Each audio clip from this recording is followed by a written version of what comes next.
بسم اللہ الرحمن الرحیم۔ علماء کرام نکاح پڑھاتے ہیں اور ہمارے بہت سے لوگ اپنی شادی کی خوشیوں میں علماء کرام کو شامل کرتے ہیں۔ نکاح کی صورت میں وہ ان کو اپنے شادیوں میں مدعو کرتے ہیں، بلاتے ہیں۔ اور یہ بھی دیکھنے کو ملا ہے کہ شادی کی رسومات میں بہت زیادہ فضول خرچی کی جاتی ہے، مائیوں کی صورت میں اور مہندی کی صورت میں، اور اسی طرح براتیوں کے آنے جانے کا جو سلسلہ ہوتا ہے اس کی صورت میں بھی کھانے پینے اور اپنے حیثیت سے زیادہ خرچ کرنے کے حوالے سے سلسلہ شروع ہوتا ہے۔ لہذا اپنی حیثیت کے مطابق، اپنی جو آپ کا ایک انکم کا سلسلہ ہے، کمائی کا سلسلہ ہے، بجٹ کا سلسلہ ہے، اس کے مطابق ہمیں اپنے بچوں کی شادی کرنے کا انتظام کرنا چاہیے۔ لیکن فضول خرچی بہت زیادہ ہونے کے بعد جب نکاح کا سلسلہ آتا ہے تو اس میں وہ لوگ بہت زیادہ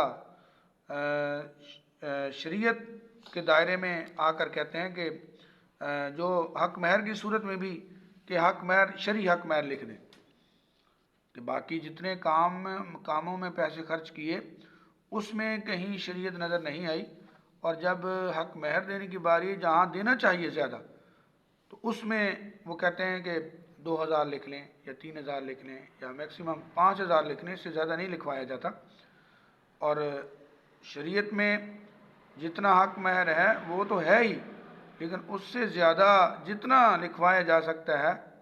لکھوانا چاہیے۔ اس کے بعد نکاح کا مرحلہ آتا ہے تو اس میں جو علماء ہیں ہمارے نکاح پڑھانے والے، ان کی جو فیس ہوتی ہے اس کا مسئلہ آتا ہے۔ اس میں ایک بڑا بحث و مباحثہ ہوتا ہے کہ نہیں جی کتنے پیسے آپ جمع کرواتے ہیں، یونین کونسل میں کتنی فیس ہوتی ہے،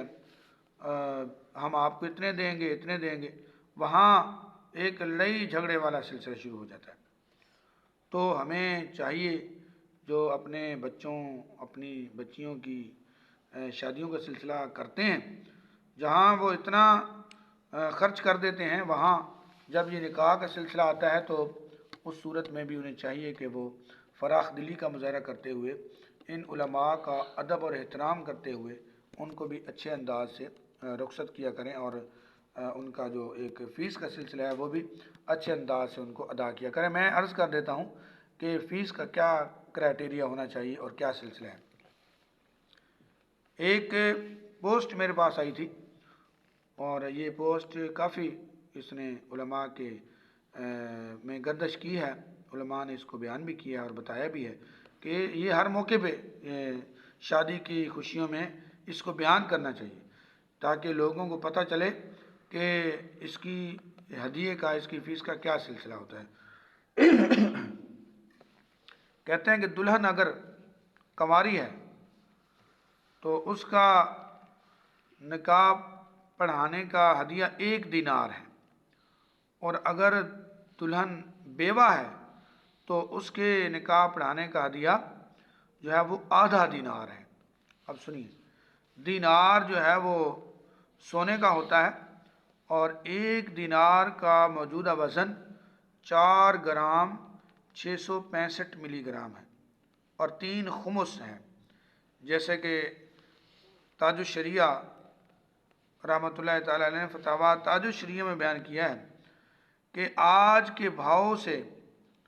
1 دینار کی قیمت، آج کے بھاؤ سے 1 دینار کی قیمت 25,000 ہے۔ لہذا جو باکرہ ہے، کنواری ہے، اس کا نکاح پڑھانے کا ہدیہ 25,000 ہوتا ہے، اور جو بیوہ ہے اس کے نکاح پڑھانے کا جو ہدیہ ہے وہ 12,500 ہوتا ہے۔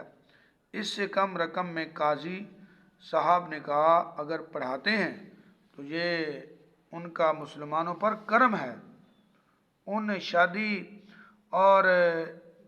لڑکی اور لڑکے کا نکاح جن کا جو کر رہے ہیں اپنے بچوں اور بچیوں کا، یہ اس عالم دین کا ان پر احسان ہے کہ وہ 5,000 پر بھی راضی ہو جاتا ہے،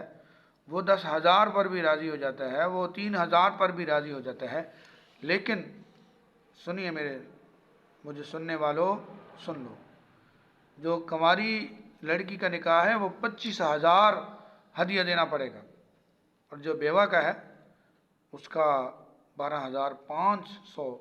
اس کا ہدیہ دینا پڑے گا۔ لہذا اگر ائمہ مساجد پیار اور محبت کے ساتھ آپ سے 10,000 بھی لے لیتے ہیں، 5,000 بھی لے لیتے ہیں، تو یہ ان کا کرم ہے، یہ احسان ہے۔ ورنہ اگر شریعت کے حساب سے دیکھا جائے تو آپ کو 25,000 اور 12,500 دینا پڑے گا۔ دعا ہے خالق اللہ مزل ہمیں صحیح معنوں میں آقا علیہ الصلوۃ والسلام کے فرامین پر عمل کرنے کی توفیق عطا فرمائے۔